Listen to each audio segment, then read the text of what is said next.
liên quan đến tung tích của Tổng tư lệnh Ukraine, tướng Valery Zaluzhny, người thời gian qua bị truyền thông Nga đồn đoán là gặp chấn thương nặng sau một đòn tấn công bằng tên lửa của Nga. Mới đây, Tổng thống Putin đã có những tiết lộ bất ngờ về vị tướng hàng đầu của Ukraine. Cùng lúc Điện Kremlin gửi cảnh báo nóng đến kẻ dọa loại bỏ người Nga. Cập nhật triển vọng giải quyết xung đột Đông Âu, Ngoại trưởng Ai Cập nói sứ mệnh hòa bình của châu Phi giúp mở đường cho đàm phán giữa Nga và Ukraine. Trong khi đó, Ukraine đang nỗ lực tìm kiếm 40 tỷ đô la Mỹ cho giai đoạn đầu tái thiết nền kinh tế đất nước. Các tin tức quốc tế chính yếu khác, Thủ tướng Olaf Scholz khó giữ thế cân bằng trong các cuộc đàm phán Đức-Trung sắp tới. Triều Tiên thừa nhận vụ phóng vệ tinh bị hỏng là một thất bại nghiêm trọng. Áo chặn đứng âm mưu tấn công khủng bố và cuộc diễu hành tự hào. Bỉ tổ chức giải vô địch thế giới thuyền đạp nước. Cùng trải nghiệm bay qua các kim tự tháp ở Ai Cập bằng dù lượn. Nội dung chi tiết sẽ được gửi đến quý vị ngay sau đây.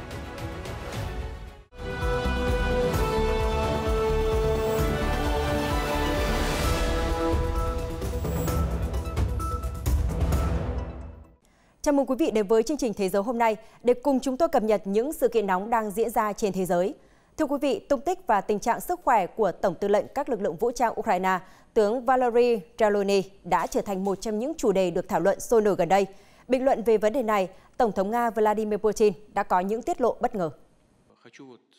Theo một đoạn video do đài truyền hình Russia 1 công bố hôm 18 tháng 6, Tổng thống Putin đã đề cập đến số phận của tướng Ukraine Zaluzhny trong cuộc gặp với các phóng viên và blogger quân sự Nga tại Điện Kremlin. Ông Zaluzhny đang ở đâu ư?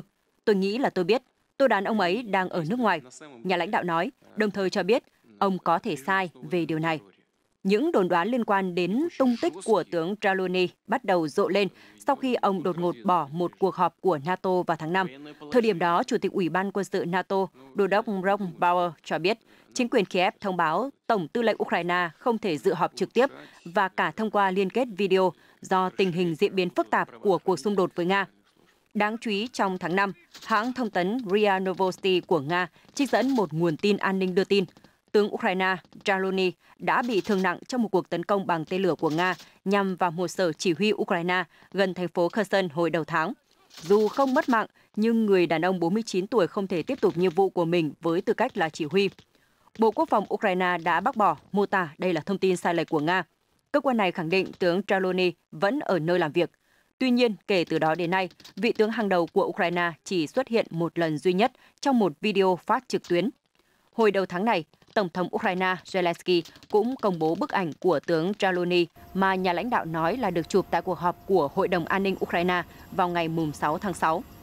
Tuần trước, hãng tin BBC cho biết họ đã yêu cầu được phỏng vấn ông Zaluzhny, người được mô tả là vị tướng sắt của Ukraine, nhưng bị từ chối. Người phát ngôn Điện Kremlin Dmitry Peskov mới đây đã gửi cảnh báo nóng đến bất kỳ kẻ nào muốn loại bỏ người Nga. Vị quan chức mô tả những cá nhân này là kẻ thù và sẽ bị trừng phạt nếu hiện thực hóa lời đe dọa. Trong cuộc phỏng vấn hôm 18 tháng 6, ông Peskov đã được kênh truyền hình Russia 1 yêu cầu bình luận về phát biểu gần đây của ông Mikhail Podolyak, cố vấn hàng đầu của Tổng thống Ukraine Zelensky rằng chiến dịch phản công của Kiev sẽ là cuộc tiến công quyết liệt nhất với mục tiêu loại bỏ tối đa người Nga. Người phát ngôn Điện Kremlin nói, đó là điều mà kẻ thù của chúng ta nói và chúng ta phải chiến đấu với họ. Họ không thể đe dọa người Nga bằng cách như vậy. Người Nga nên trừng phạt họ nếu họ làm điều đó và chúng tôi chắc chắn sẽ làm thế. Ông Peskov lưu ý, ông Podolyak không phải là người đầu tiên phát biểu loại bỏ người Nga càng nhiều càng tốt.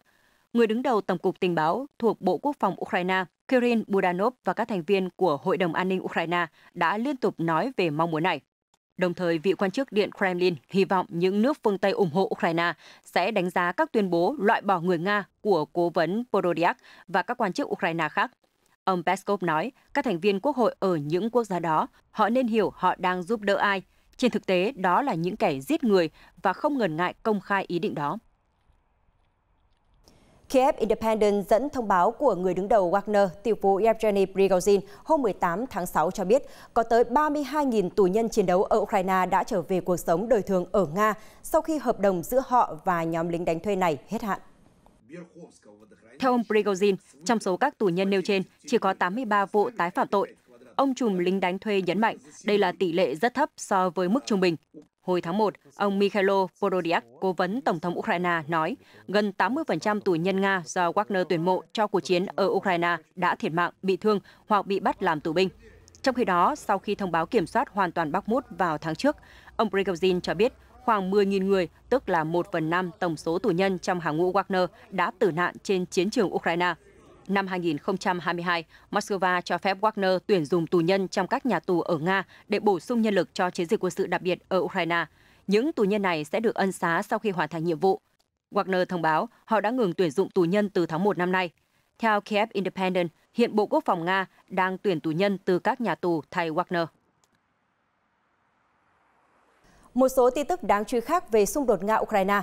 Theo thông tin từ Reuters mới đây, Ngoại trưởng Ai Cập ông Shaher Shasky cho biết phái đoàn hòa bình của các nhà lãnh đạo châu Phi đã đến Ukraine để thúc đẩy việc đối thoại ngoại giao trong cuộc xung đột đang diễn ra giữa Ukraine và Nga, vốn đã gây bất ổn cho giá lương thực và năng lượng toàn cầu kể từ năm ngoái.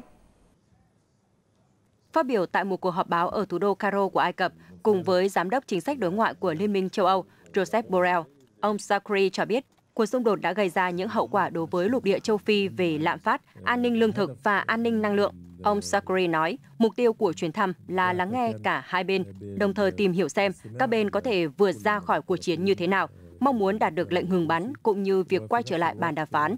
Giải quyết xung đột thông qua các biện pháp hòa bình là một trong những điều lệ của Liên Hợp Quốc. Cùng lúc đó, ông Borrell cho biết EU đã cam kết hỗ trợ Ai Cập 20 triệu euro để giúp đỡ những người tị nạn Sudan ở nước này kể từ khi nội chiến ở Sudan bùng nổ. Ông Shakri cũng cho biết trong cuộc họp báo rằng ông lấy làm tiếc về quyết định của EU khi Liên minh thông báo hoãn cuộc họp với Liên minh Ả Rập. Quyết định này được đưa ra sau khi các quốc gia Ả Rập tái kết nạp Syria vào Liên minh Ả Rập. Cũng theo Reuters, một quan chức cấp cao của chính phủ Ukraine mới đây cho biết Ukraine hiện đang tìm kiếm 40 tỷ đô la cho giai đoạn đầu thực hiện kế hoạch Marshall xanh nhằm tái thiết nền kinh tế. Các chính trị gia và các chuyên gia tài chính sẽ thảo luận về các vấn đề tài trợ ngắn hạn cũng như xem xét việc tái thiết dài hạn Ukraine tại cuộc họp kéo dài 2 ngày bắt đầu ở London vào ngày 21 tháng 6 do Ukraine và Anh đồng tổ chức. Ngân hàng Thế giới ước tính việc tái thiết Ukraine sẽ tiêu tốn 411 tỷ đô la Mỹ, gấp 3 lần tổng sản phẩm quốc nội của nước này. Kể từ khi xung đột nổ ra vào năm ngoái, những quốc gia ủng hộ bên ngoài đã hỗ trợ 59 tỷ đô la cho Ukraine để đáp ứng nhu cầu tài chính. Đối với con số 40 tỷ đô la cho giai đoạn tái thiết ban đầu, ông Rostislav Šuma, Phó Chánh Văn phòng Tổng thống Volodymyr Zelensky cho biết trọng tâm đầu tiên sẽ là ngành gang thép. Ngành này đóng góp khoảng 10% GDP của Ukraine vào năm 2021, 1/3 doanh thu xuất khẩu và tạo việc làm cho khoảng 600.000 người. Ngoài ra cũng chiếm 15% lượng khí thải carbon của đất nước. Ông Šuma cho biết nếu phải tái thiết thì việc xây dựng lại công nghệ thân thiện với môi trường là điều hợp lý. Tầm nhìn của chúng tôi là xây dựng ngành công nghiệp thép thân thiện với môi trường với sản lượng 50 triệu tấn ở Ukraine. Việc này sẽ giúp Ukraine trở thành nhà cung cấp thép xanh rẻ nhất thế giới và hỗ trợ cho chính sách phi carbon của châu Âu. Tiếp tục chương trình là các tin tức nổi bật khác trên thế giới. Theo Reuters, Thủ tướng Olaf Scholz có thể phải đối mặt với yêu cầu hành động cân bằng tế nhị trong tuần này tại cuộc tham vấn Đức-Trung Quốc ở Berlin. Theo đó, ông sẽ phải tìm cách duy trì mối quan hệ tốt đẹp với đối tác thương mại lớn nhất của Đức, vừa tuân thủ cam kết của G7 để giảm thiểu rủi ro từ Bắc Kinh. Ông Scholz sẽ dùng bữa tối với Thủ tướng Trung Quốc Lý Cường vào hôm thứ Hai, ngày 19 tháng 6. Đây cũng là cuộc gặp mặt trực tiếp đầu tiên của lãnh đạo hai nước kể từ đại dịch COVID-19. Hội nghị song phương sẽ diễn ra vào hôm thứ Ba tại Phủ Thủ tướng Đức. Sau đó, ông Lý Cường và các bộ trưởng của Trung Quốc sẽ tham dự Diễn đàn Hợp tác Kinh tế và Công nghệ Đức-Trung. Việc chọn Đức cho chuyến công du nước ngoài đầu tiên của ông Lý trên cương vị Thủ tướng phản ánh mối quan hệ đặc biệt giữa hai nước. Nhu cầu của Trung Quốc đối với ô tô và máy móc của Đức đã thúc đẩy sự tăng trưởng của nền kinh tế lớn nhất châu Âu trong 2 thập kỷ qua. Tuy nhiên, mối quan hệ này đã trở nên căng thẳng trong bối cảnh phương Tây lo ngại về sự gia tăng kiểm soát đối với xã hội và kinh tế, cạnh tranh không lành mạnh và tham vọng lãnh thổ của Bắc Kinh. Ông Scholz đã cùng với các nhà lãnh đạo khác của G7 vào tháng trước đã cam kết giảm thiểu rủi ro mà không tách rời khỏi Trung Quốc. Ông Mikko Huhtari là giám đốc điều hành của Viện Nghiên cứu Trung Quốc Mercator Merex ở Berlin. Ông cho biết các cuộc đàm phán sắp tới là một thành công lớn đối với Bắc Kinh. Các cuộc gặp này cho thấy họ vẫn có các đối tác quan trọng ở phương Tây. Các cuộc đàm phán diễn ra sau khi ông Antony Blinken hôm Chủ nhật trở thành Ngoại trưởng Mỹ đầu tiên đến thăm Trung Quốc sau 5 năm, Chuyến đi của quan chức ngoại giao hàng đầu của Mỹ nhấn mạnh tầm quan trọng của việc giữ liên lạc nhằm giảm nguy cơ tính toán sai lầm. Hãng thông tấn TASS của Nga hôm 19 tháng 6 đưa tin Nga, Iran và một số quốc gia bao trùm khu vực Á-Âu rộng lớn trải dài từ biên giới Đông Âu đến Tây Trung Quốc có thể sẽ ký thỏa thuận về khu vực thương mại tự do vào cuối năm nay. Trong cuộc phỏng vấn với TASS, Phó Thủ tướng Nga Alexei Overchuk nói rằng các cuộc đàm phán giữa Liên minh Kinh tế Á-Âu bao gồm Armenia, Belarus, Kazakhstan, Kyrgyzstan và Nga và Iran đang ở giai đoạn cuối. Ông Overchuk nói, chúng tôi rất hy vọng rằng thỏa thuận này có thể được ký vào cuối năm nay. Cả khu vực này và Iran đều khá quan trọng đối với Điện Kremlin sau khi phương Tây tung lệnh trừng phạt Nga vào năm ngoái, hạn chế tuyến thương mại của Nga và buộc nước này phải tìm kiếm các thị trường bên ngoài châu Âu. Tuy nhiên, bất chấp mối quan hệ chặt chẽ hơn giữa Moscow và Tehran kể từ khi xung đột Nga-Ukraine nổ ra và việc Moscow bắt đầu mua số lượng lớn máy bay không người lái do Iran sản xuất, thương mại giữa hai thị trường chỉ tăng trưởng vừa phải. Theo dữ liệu của chính phủ, kim ngạch hàng hóa Nga-Iran đã tăng 20% vào năm 2022, bằng 2/3 tốc độ tăng trưởng chung mà Moscow đạt được với Trung Quốc, một đối tác quan trọng khác mà Nga đã mở rộng liên minh chính trị và kinh tế trong 2 năm qua. Theo thông tin từ Bloomberg mới đây, lần đầu tiên kể từ năm 2020, Nga đã nối lại hoạt động vận chuyển dầu mỏ tới Triều Tiên. Động thái này đã làm sâu sắc thêm sự hợp tác giữa hai quốc gia. Theo dữ liệu của Liên Hợp Quốc, các chuyến hàng vốn đã bị dừng vào khoảng tháng 10 năm 2020, nhưng Nga đã gửi khoảng 67.000 thùng dầu kể từ khi gửi dầu trở lại. Một báo cáo của Ủy ban trừng phạt thuộc Liên Hợp Quốc công bố trong tuần này cho biết, Nga bắt đầu gửi các sản phẩm dầu mỏ tinh chế đến Triều Tiên vào tháng 12 năm 2022, tiếp tục đến năm 2023. Việc nối lại các tuyến vận chuyển dầu diễn ra khi sự hợp tác giữa hai bên tăng lên trong những tháng gần đây, khiến phương Tây lo ngại rằng cả hai quốc gia có thể đang trốn tránh các lệnh trừng phạt để hỗ trợ lẫn nhau. Theo hình ảnh vệ tinh do trang web 38 North của Mỹ công bố, Nga và Triều Tiên dường như đã nối lại giao thương qua tuyến đường sắt duy nhất của họ vào cuối năm ngoái. Tuyến đường này vốn đã bị ngưng vào tháng 2 năm 2020 khi nhà lãnh đạo Triều Tiên Kim Jong-un phong tỏa biên giới trước đại dịch COVID-19. Trong khi đó, hãng thông tấn KCNA đưa tin hôm 19 tháng 6, Triều Tiên cho biết vụ phóng vệ tinh quân sự bị hỏng vào tháng trước là thất bại nghiêm trọng. Sự thừa nhận này đã được đưa ra trong cuộc họp quan trọng mới nhất của Đảng cầm quyền tại Triều Tiên.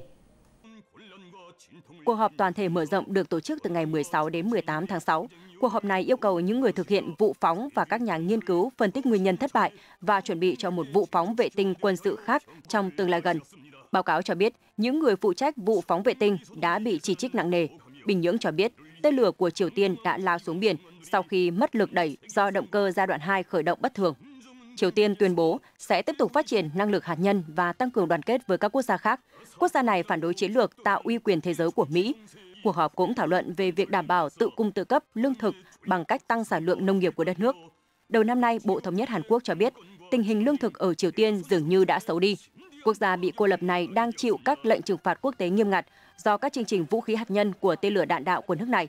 Nền kinh tế của Triều Tiên cũng phải chịu nhiều áp lực do các lệnh phong tỏa biên giới nghiêm ngặt mà nước này tự áp đặt nhằm ngăn chặn sự bùng phát của COVID-19. Chuyển sang các tin tức đáng chú ý khác về xã hội văn hóa. Hôm 18 tháng 6, hàng trăm người đồng tính nam, đồng tính nữ, song tính, chuyển giới, liên giới tính và đa tính dục cùng những người ủng hộ họ đã hòa mình vào cuộc diễu hành tự hào hàng năm ở thủ đô Chisinau của Moldova. Tất cả người tham gia trong trang phục đầy sắc màu đã tuần hành qua các con phố của Chisinau với tiếng trống rộn ràng và những biểu tượng, cờ biểu tượng của cộng đồng LGBT trên tay.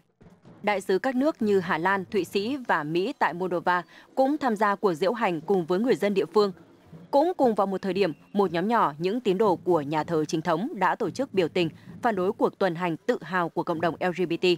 Cuộc diễu hành tự hào bắt đầu được tổ chức ở thủ đô Chisinau của Moldova từ năm 2013 với sự bảo vệ của cảnh sát. Tại thủ đô Viên của Áo, cảnh sát thông báo chặn đứng một âm mưu tấn công khủng bố nhằm vào cuộc diễu hành tự hào thường niên ở thành phố. Reuters dẫn lời người đứng đầu cơ quan tình báo nội địa Omar Hadjiawi Pikner trong cuộc họp báo hôm 18 tháng 6 cho biết 3 đối tượng được cho là có liên hệ với tổ chức nhà nước Hồi giáo IS tự xưng trong độ tuổi từ 14 đến 20 đã bị bắt giữ. Danh tính của các nghi phạm chưa được tiết lộ. Nhưng theo một số nguồn tin, những đối tượng này đến từ thành phố Shanif Proten là công dân Áo gốc Bosnia và Chechnya. lực lượng an ninh đã khám xét nhà của các nghi phạm và tìm thấy bằng chứng về kế hoạch tấn công và kho dự trữ vũ khí. Cả ba đối tượng trước đó đã thu hút sự chú ý của các cơ quan an ninh Áo vì những bài viết chia sẻ nội dung tiêu cực trên Internet. Âm mưu tấn công khủng bố được triệt phá trước khi cuộc diễu hành tự hào dự kiến có sự tham gia của khoảng 300.000 người diễn ra ở Viên vào ngày 17 tháng 6. Hồi năm 2020, thủ đô của Áo từng chứng kiến một vụ tấn công của những kẻ cực đoan Hồi giáo, cướp đi sinh mạng của 4 người và làm 23 người khác bị thương. Kể từ đó, nước này đã triển khai thêm các biện pháp an ninh, trong đó gồm việc tăng cường gấp đôi quy mô lực lượng chống khủng bố. Bình luận về âm mưu tấn công mới nhất, Thủ tướng Áo Khan Nehammer mô tả đây là mối đe dọa đối với nền dân chủ và an ninh quốc gia. Nhà lãnh đạo đồng thời bày tỏ lòng biết ơn đối với các cơ quan điều tra vì thành công ngăn chặn nỗ lực thực hiện hành vi cực đoan này. Reuters đưa tin sông Derwent tại Derbyshire, Anh hiện đã khô cạn hoàn toàn ở một số đoạn, bao gồm đoạn chảy qua làng Seagrave, một trong những nơi ẩm ướt nhất xứ sở sương mù. Đoạn video do Reuters đăng tải hôm 18 tháng 6 cho thấy đoạn sông Derwent chảy qua Seagrave và làng Grand lân cận đều đã khô cạn do hạn hán kéo dài trong năm thứ 3 liên tiếp. Thực trạng này có thể gây ra thảm họa đối với động vật hoang dã phụ thuộc vào con sông này. National Trust, tổ chức phi chính phủ bảo vệ di sản quốc gia và thiên nhiên ở Anh, đang phối hợp với tổ chức từ thiện môi trường West Cumbria River Trust để tìm ra các biện pháp chiến lược giảm thiểu tác động của biến đổi khí hậu ở lưu vực sông Derwent. Bức ảnh chụp thân vương xứ Wales cùng 3 người con là hoàng tử George, công chúa Charlotte và hoàng tử Louis được thực hiện tại dinh thự Windsor vào đầu năm nay bởi nhiếp ảnh gia Millie Pinkerton. Bức ảnh chụp thân vương xứ Wales cùng 3 người con là hoàng tử George, công chúa Charlotte và hoàng tử Louis được thực hiện tại dinh thự Windsor vào đầu năm nay bởi nhiếp ảnh gia Millie Pinkerton. Trước đó một ngày, Thái tử William đã tham gia cuộc diễu hành Truce of Colour mừng sinh nhật đầu tiên của cha ông, vua Charles đệ Tam, với cương vị là người đứng đầu Hoàng gia Anh. Sau sự kiện diễu hành, cả gia đình hoàng gia đã tập trung trên ban công của cung điện Buckingham để chiêm ngưỡng màn trình diễn trên không của khoảng 70 máy bay quân sự và trực thăng, chào mừng vua Charles đón tuổi thứ 74. Cuối tuần qua, tại thủ đô Bruxelles của Bỉ, giải vô địch thế giới thuyền đạp nước lần thứ 2 đã diễn ra vô cùng sôi nổi với sự tham gia của 20 đội tranh tài trong cuộc đua đọ sức bền kéo dài 4 giờ đồng hồ quanh hồ Bois de la Cambre. Bất kỳ ai trên thế giới đều có thể tham gia cuộc thi bằng cách đăng ký trực tuyến trên web của sự kiện thể thao nghiệp dư này. Theo nhà tổ chức Jean-Christophe Gray, các đội dự thi năm nay chủ yếu đến từ Bỉ, một số khác đến từ Tây Ban Nha, Pháp và Anh. Ông Guy nói với Reuters, vài người cho rằng để tham gia cuộc thi phải có tài năng, nhưng nếu không đi kèm với sự rèn luyện, bạn không thể đạt được điều gì cả. Bạn phải khổ luyện. Các đội thi đã luyện tập quanh năm. Chúng ta có thể thấy điều đó qua chất lượng cuộc thi năm nay như thế nào, và quả thực nó không khiến chúng ta thất vọng. Giải đua thuyền đạp nước diễn ra trong ngày 17 và 18 tháng 6 tại một trong những công viên lớn nhất thế giới. Tham gia tranh tài, các đội phải đạp thuyền quanh hồ Bois de la Cambre có đường kính 420 m với nhiều vòng nhất có thể trong thời gian 4 giờ đồng hồ. Đội chiến thắng cuộc thi năm nay là đội đua tên Kefi, gồm 8 thành viên có thành tích 54 vòng đua. Anh Romain Dempire, 28 tuổi, một thành viên của đội thi khác chia sẻ, khi đứng ở đây chắc hẳn bạn nghĩ rằng đây là một cuộc thi mang tính thư giãn, nhưng thực chất nó rất gay cấn. Thuyền đạp nước là một phương tiện phổ biến đối với người dân và khách du lịch muốn thư giãn trên những con sông, hồ nước đẹp như tranh vẽ ở Bỉ. Mới đây, một cổ vật có từ thời đế chế Assyria đã được trưng bày giới thiệu đến công chúng tại thủ đô Baghdad của Iraq. Sau thời gian, vật phẩm này bị thất lạc đến Ý. Bảng chữ đá cổ này được Tổng thống Iraq Abdul Latif Rashid mang về nước sau chuyến thăm gần nhất của ông đến Ý. Phát biểu trong buổi lễ bàn giao cho Bộ Văn hóa Du lịch và Cổ vật Iraq hôm 18 tháng 6, Tổng thống Rashid cho biết cổ vật sẽ được trưng bày tại Bảo tàng Quốc gia Iraq. Trong khi đó, Bộ trưởng Văn hóa Iraq Ahmed al-Badrani mô tả bảng chữ đá đóng vai trò quan trọng rất lớn đối với lịch sử đất nước. Theo vị quan chức, nội dung viết trên cổ vật đá đã được nghiên cứu trước khi vật phẩm được giới thiệu đến công chúng. Thưa quý vị, ở Ai Cập, một nhóm vận động viên dù lượn chuyên nghiệp và những người đam mê độ cao vừa có trải nghiệm có 102 khi thực hiện chuyến bay qua quần thể kim tự tháp Giza, ngắm nhìn một trong những công trình vĩ đại nhất của loài người từ trên cao. Sự kiện được tổ chức bởi Skyone, một công ty Ai Cập chuyên khai thác các hoạt động thuộc bộ môn thể thao dù lượn từ năm 2017. Những người tham gia đã được đưa lên độ cao 200 m so với kim tự tháp. SkyOne cho biết trong những ngày tới, họ sẽ thực hiện thêm những hoạt động tương tự, cung cấp cho du khách cơ hội tận hưởng khung cảnh trên cao từ thành phố cổ Luxor, Ai Cập hay khu nghỉ mát Marsa Alam. Vào tháng 10, công ty này cũng dự kiến tổ chức sự kiện quốc tế mang tên Cổng Ai Cập lần thứ 5, nơi những người tham gia có thể sẽ bay qua các cồn cát của tỉnh Fayoum, Ai Cập bằng dù lượn. Theo SkyOne, mục đích của các hoạt động trên là nhằm thúc đẩy du lịch, khuyến khích những người đam mê dù lượn cũng như các du khách từ khắp thế giới mong muốn trải nghiệm các điểm đến Ai Cập từ trên không. Nội dung vừa rồi đã khép lại chương trình Thế giới hôm nay của chúng tôi. Cảm ơn sự quan tâm theo dõi của quý vị. Xin kính chào và hẹn gặp lại.